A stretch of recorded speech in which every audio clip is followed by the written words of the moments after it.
Okay, hi first grade. When we left off yesterday, Henry had taken his guppies back to Mr. Pennycuff's pet store, and he had decided to buy a catfish. So he was bringing that home. So we finished chapter 2 yesterday, and today starts chapter 3, Henry and the Nightcrawlers. When Henry came home from school one Friday, late in September, he shook all his nickels and dimes and pennies out of a marble sack onto his bedspread. His expenses had been heavy, and he knew he did not have much money left. The first thing he had done after finding Ribsy was to pay for his license and buy him a collar. Naturally, he didn't want his dog to eat from an old chipped dish, so he had spent 69 cents for a red plastic dish with D-O-G printed on it. This nearly exhausted his savings. He had spent his silver dollar on the guppies and all of his allowance to take care of them. Then he sold the guppies for $7 and spent all $7 for the tank and thermostat for the catfish. At breakfast this morning, his father had given him his weekly 25 cents.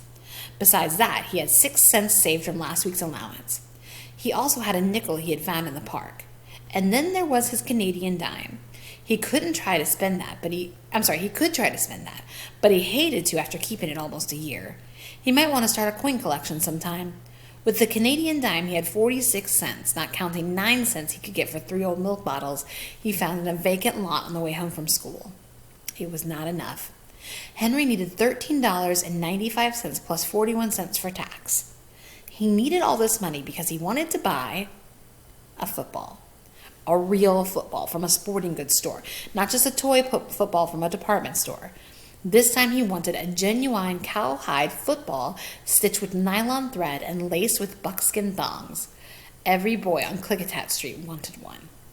As Henry looked at the money spread out on his bed, he heard someone calling, "Henry!" Henry went to the front door. There on the front porch stood Scooter McCarthy. Henry was surprised because Scooter didn't often come to play with him. He was a 5th grader and bigger than Henry.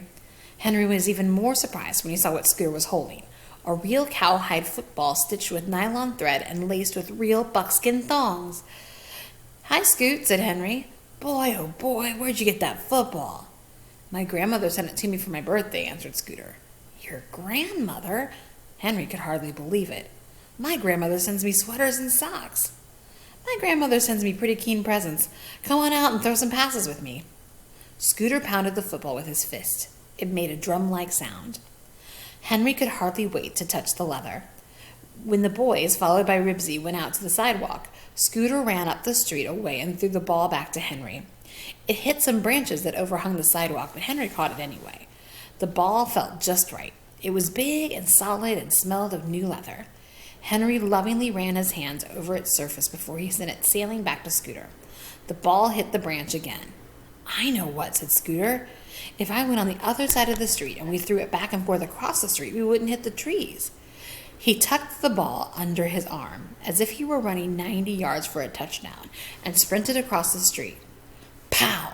The ball sailed into Henry's hands.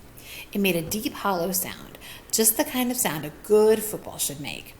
Henry sent it back across the street. Pow! Scooter caught it. Back and forth the ball flew, until Henry's hands began to tingle from the smack of the leather against them. "Throw it to me once more," called Scooter, "and let's go down to the empty lot and practice kicking." Henry wished he could carry the ball, but after all, it did belong to Scooter. He gripped it firmly and drew it back over his shoulder. This time, he was going to throw a perfect pass, the kind he had seen All-Americans make in newsreels. As he started to bring his arm forward, Ribsy gave a sudden bark. Henry looked around at Ribsy, but his arm kept on going. The ball left his fingers. At that instant, a car whizzed around the corner. Scooter yelled, "Hey, look out!" It was too late. There was nothing Henry could do. The speeding car did not slow down, and for one terrible moment, he thought the ball was going to hit the driver. Instead, it sailed into the rear window, bounced against the closed window on the other side of the car, and fell inside. The car raced on down the street and screeched around a corner on 2 wheels. Do you see it? Henry throwing the football into the car. The football was gone. The boys stared after the car. Henry was so surprised he stood there with his arm in the air. When he finally remembered to bring it down, he was still speechless. My football!" exclaimed Scooter. He stopped looking down the street after the departed car.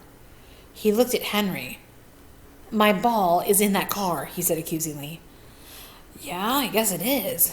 Henry was uncomfortable. "Maybe the man in the car will bring it back in a little while," he said hopefully. "He'd better," said Scooter grimly. The boys sat down on the curb to wait. Do you think they're going to bring the football back? What do you think is going to happen next? Because Scooter doesn't seem very happy, and something bad always seems to be happening to Henry. We'll have to find out on Monday. Talk to you later.